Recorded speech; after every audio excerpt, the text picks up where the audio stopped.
раницата ти изгърбва, сигурно изглеждаш така.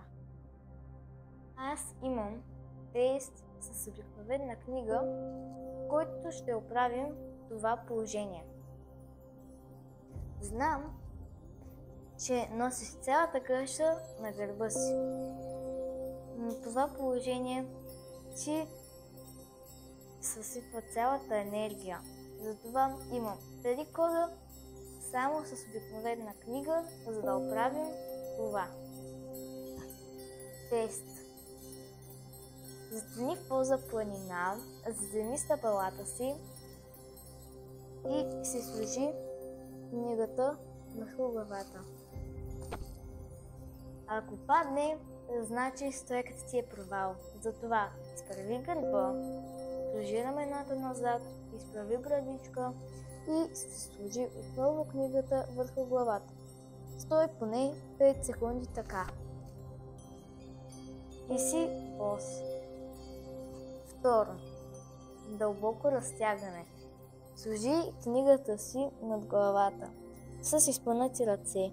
Наклони се на едната страна и на другата. Това разтяга ребрата и дава възможност на белите дробове да дишат. Сега 3.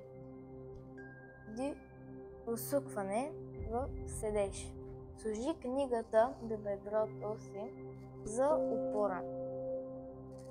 Вдишай и се обърни на едната страна и издишай. Сега на другата страна.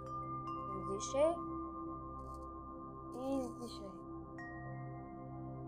Почувства ли разликата? Сега гърбът ти вече е в перфектна стойка. Това го прави всеки път, когато се прибереш от училище и си свалиш чантата.